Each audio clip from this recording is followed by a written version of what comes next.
I slammed into the locker-lined hallway, my breath ragged and my heart racing like a wild drum. Students scattered before me, their whispers chasing me like angry bees. I could hear footsteps pounding behind, Tiffany's laughter cutting through the chaos.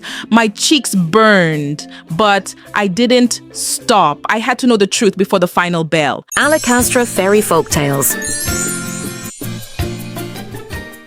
I'm Jessica Harper, the girl nobody noticed. Or if they did, they noticed only what I wasn't. Pretty, popular, perfect. Every morning, I sat at the far end of our rickety bench in Mrs. Daniels's class, my plain dress blending into the peeling paint of the walls. My hair frizzed like untamed grass. My braces clanked whenever I spoke, and my freckles stood out like rash marks on dark skin. I was used to being the invisible one. When I wasn't at school, I was at home with Grandma Aduni, a fierce woman who plucked herbs from our backyard and spoke in Yoruba proverbs. Beauty is like the sunrise, she'd say. It shines only after the darkest night. I didn't understand that then. I just felt the weight of every mean joke, every lunchroom sneer, every lonely walk home. One Tuesday night, Grandma Aduni sent me to her attic with a single instruction: find that old mirror and bring it to me. The attic was a museum of our family's past: hand-woven baskets, faded wedding photos, my mother's dusty drums. In the far corner, hidden beneath a moth-eaten tapestry, I found it: an oval mirror with an ornate bronze frame carved into winding vines. It looked ordinary, even ugly, but Grandma's eyes glinted when she saw it. That night, under the glow of a single candle, she told me the mirror was enchanted. This mirror holds the truth of your heart, she whispered, her voice thick with age. Look inside with honesty, and you may find what you seek. I laughed then, poking fun at her old superstition, but I couldn't shake the feeling that something had shifted. The next morning, I woke to a light so bright I could barely open my eyes. My reflection in the cracked bedroom window startled me. Smooth skin like polished mahogany, curls that tumbled in perfect spirals, lips full and rosy. But that wasn't me, at least not the me I knew. My heart thundered. I raced to the bathroom mirror. The bronze vines seemed to glow. I closed my eyes, held my breath, and opened them again. There I was, unnervingly beautiful. On the way to Lagos High, my feet barely touched the ground. I imagined I'd wake up and it would all be gone, but every glance in every shop window confirmed it. This new me was real. The moment I stepped into the schoolyard, the air changed. Conversations halted, mouths parted, even the sun seemed to shine straighter. Brandon Mitchell, the boy with the easy smile, paused mid-stride and stared. Tiffany froze at the top of the stairs, her crimson lipstick cracking into surprise. In homeroom, Mrs. Daniels blinked twice before regaining composure. "Jessica, is that you?" she whispered under her breath. My usual seat at the end of the bench had vanished. Paper planes folded themselves into neat stacks. The chatter dimmed. My palms sweated as my new classmates offered silent bows of greeting. That day, I tasted jollof rice in the cafeteria without fear. Tiffany's friends nudged her and whispered, "She's glowing," in voices too sweet to be sincere. I caught Tiffany's eye and saw jealousy lash through her. She left her table in a huff, leaving a warm trail of gossip in her wake. During PE, Coach Harris asked me to join the girls' basketball team.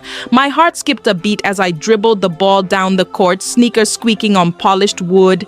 Cheers erupted when I sunk the winning shot. For the first time, I felt something swell inside me that wasn't self-hate. It was pride.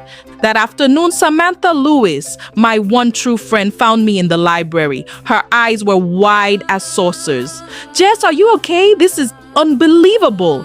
She reached out to touch my arm. Her hand trembled. "I've missed you."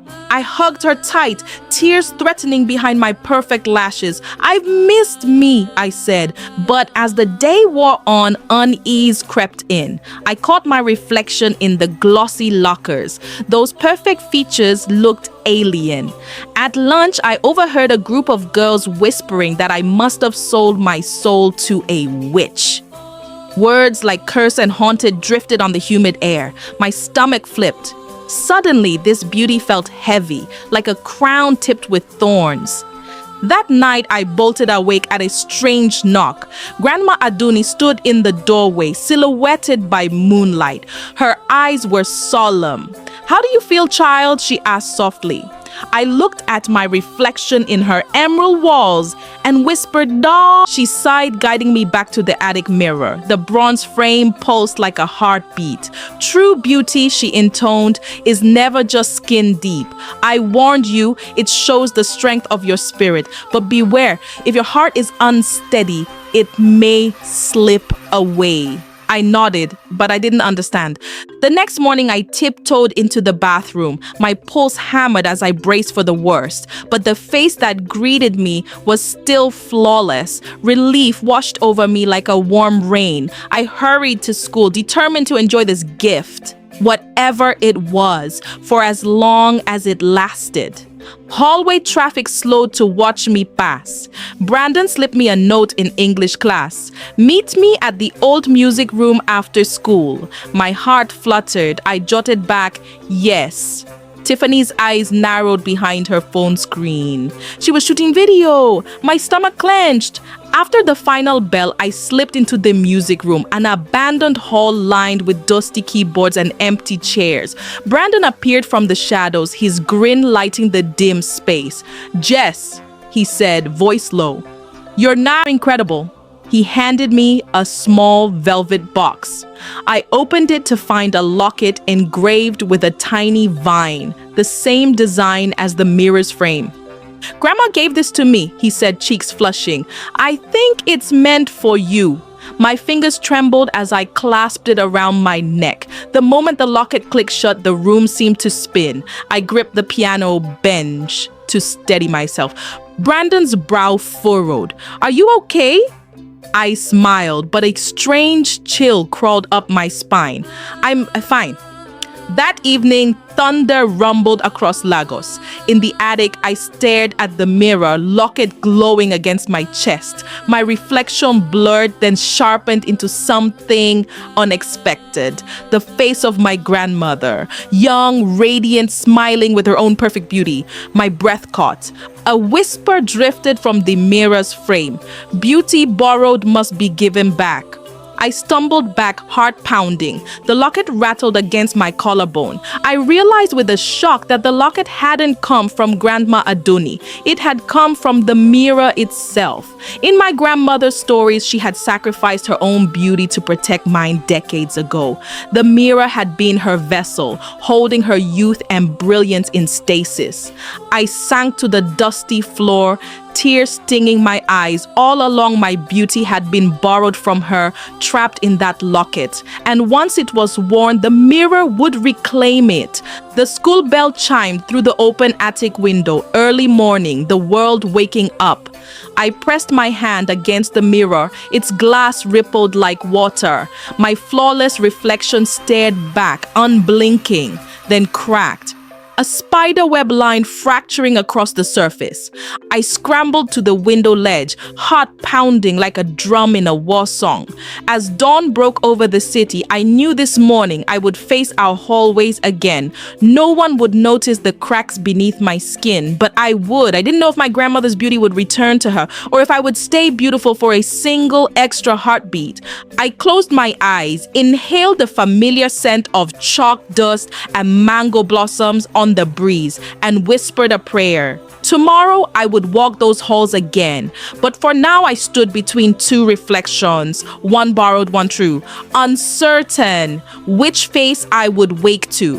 And in that breathless moment before fate's final verdict, I realized beauty wasn't the mystery. It was the choice to face yourself no matter what. If you enjoyed this video, don't forget to like and subscribe for more content like this.